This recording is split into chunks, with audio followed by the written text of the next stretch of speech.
Mesdames et messieurs, on se retrouve aujourd'hui pour parler du chapitre 64 de Dragon Ball Super. Et bah ce chapitre, on a envie de dire tout ça pour ça, tout le développement de Moro, un ennemi qui utilisait de la magie, un truc qu'on n'avait jamais vu, juste pour ça, pour au final juste être battu par l'Ultra Instinct. En soi, c'est vraiment assez décevant de voir qu'en soi, il n'y a rien qui change, il n'y a rien qui va changer, ça applique une formule et tout, mais je laisserai le chef insulter la série. Moi, de mon côté, je vais parler du scan un peu plus calmement que le chef.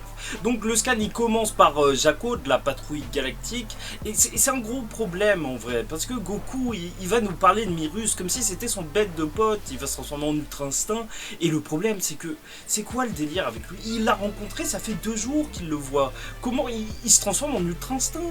On dirait que c'est son meilleur ami, encore pire que Krillin. Je comprends pas, mais voilà, il va avoir une conversation avec lui où il va lui demander ouais et tout, pourquoi toi tu te bats Jaco? Et Jaco il va lui dire c'est pour protéger le monde. Et donc là Goku va prendre sa résolution de protéger le monde. Mais est-ce que c'est vraiment ça? En plus, rien que Goku prend cette résolution, ce chapitre, et à la fin de ce chapitre, il abandonne déjà cette résolution. Franchement, c'est un délire, Goku, pour moi, c'est pas un personnage qui a pour but de protéger le monde, tu vois, c'est plus un personnage qui est bon, et donc quand il voit des trucs mal se faire, bah il va aider, c'est tout. En soi, il a jamais voulu être héros ou je sais pas quoi, mais apparemment, il devient ça. Donc, ok. Bon, alors, il va donc se transformer en Ultra Instinct, mais faut dire ce qui est, ça marche. Moi je trouve que quand même la manière dont c'est fait sur plusieurs pages avec les éléments, tu vois, des trucs qui se réveillent un petit peu partout et ensuite un grand calme quand il se transforme, ça marche plutôt bien. Après c'est vrai que c'était l'Ultra Instinct, dans l'animé on avait quand même vu des galaxies et tout, un délire de ouf. Mais ce qui fait plaisir aussi à voir, c'est que la chorégraphie du combat est plutôt bonne.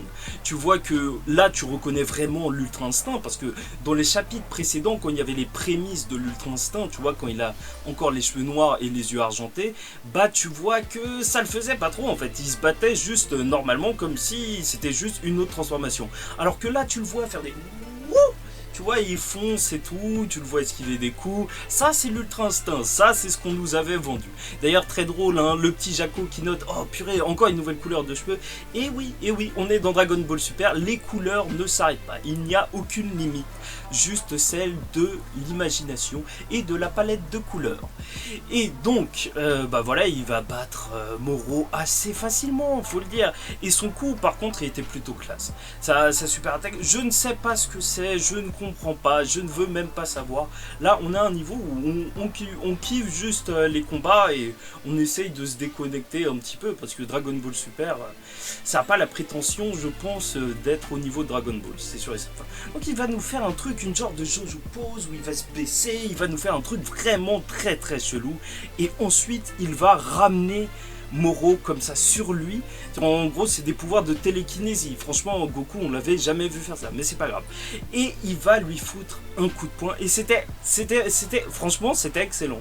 Moi j'ai kiffé voir qu'il fout un coup de poing et que carrément Moro il part dans les airs et il a carrément le temps de parler avec Beerus. Tu vois Goku qui parle avec Beerus qui est en train de se dire ouais termine vite et tout, faut qu'on aille manger, blablabla et tout, t'assurer. Et tu vois Moro qui retombe et qui continue de faire son speech comme s'il allait gagner contre l'Ultra Instinct, sauf qu'il n'y a rien à faire et il va juste arrêter.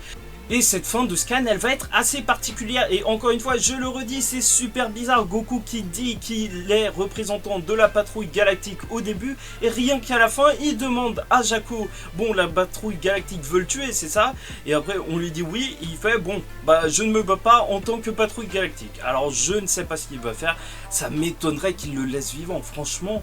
Déjà, qui va l'emprisonner? Tu vois, si c'est pas la patrouille galactique, c'est pas Goku qui va l'emprisonner. C'est super bizarre ce délire. En gros, il voudrait le battre en tant que terrien. Je trouve ça vraiment chelou. Surtout pour un chapitre qui s'appelle Goku le patrouilleur galactique. En gros, c'était vraiment juste de l'esbrouf. Bon, en tout cas, la chorégraphie était cool. C'était assez sympa de suivre ça. Et l'arc Moro est terminé bientôt. J'espère que ça va lancer une autre intrigue ensuite pour les anges. Mais en tout cas, c'est tout pour le moment.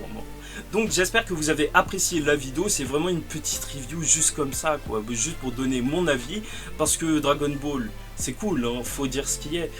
Et même s'il n'y a pas grand chose à en dire, voilà, je mets pas d'image parce que ça me prend trop de temps avec les autres reviews, mais ça me fait plaisir de parler de ce manga.